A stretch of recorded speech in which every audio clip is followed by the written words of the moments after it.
We've been blessed with the help of lots and lots of people, literally thousands of people who've made a contribution, large and small. People who send me $5 on a PayPal don't understand that sometimes that's the lunch money for the day. Okay? So it has been amazing how this has come together. I guess the bottom line is we need each other. General aviation is in a coma, has been since I started taking an interest in it. And we really do need to pull together around the dissemination and the proliferation of the best technologies we can possibly bring to the table. And I'm trying to do my part with this, open up the can of worms a little bit.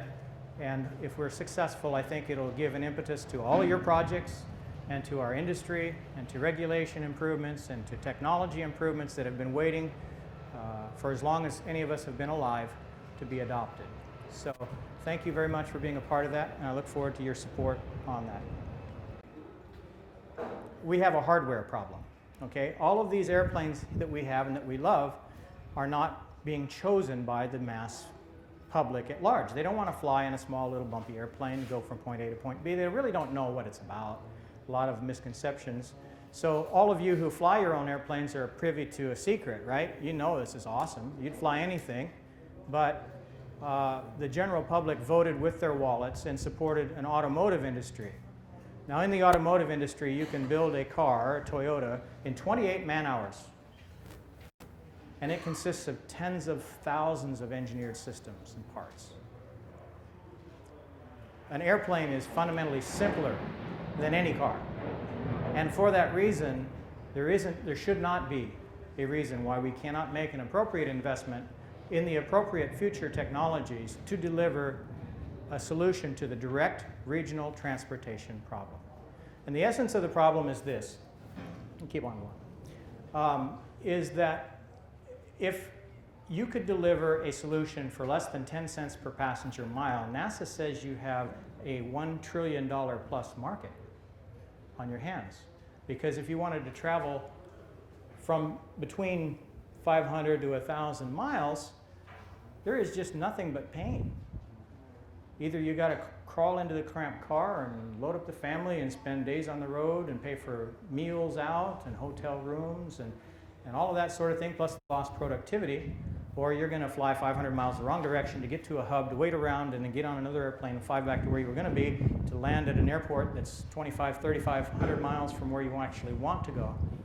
Whereas direct transportation, if there was such a thing as the ability to use our existing general aviation infrastructure, you can fly from point A to point B directly in a very short period of time. So NASA did the study on this. They know that it works. And the passenger count should be, you know, a reasonable number of people. It's a lot like an automobile. Most automobiles populated by one, but they have 4, 5, 6, 7, 8 seats. So the passenger count solution is really what we're looking for in general aviation.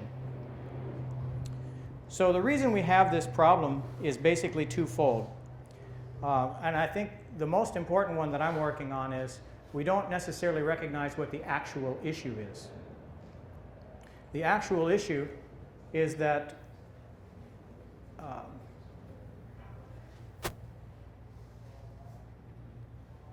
I'm sorry. That's what happens. My brain gets full, you know, and it's just busy, waiting. Too many thoughts came to mind. The actual problem is that there is not an understanding of why we don't have fundamental fuel efficiency in this speed range between 70 and 400 miles per hour. So we can take every plane here and we can put it on a graph that relates mechanical efficiency, specific efficiency, to speed and to weight. And what we find is that we are pretty efficient transporting things with rail, boat, merchant ship, automobile, and so on. You hit this barrier close to 100 miles an hour, at which time you start just wasting fuel. And then once you get up to about 400 or so, 450, all of a sudden the air is solid enough to where all the commercial solutions work great. And these airplanes that are flying commercially are fundamentally fuel efficient. In fact, the largest ones, the fastest ones, the heaviest ones, all cross the original Gabriele von Karman limit that was discovered in 1950. It's a way of referencing how good we're doing. But the void between these 200-mile-an-hour airplanes And the opportunity space up here is just so striking. And a lot of you have seen the graph on that. We didn't bring it back.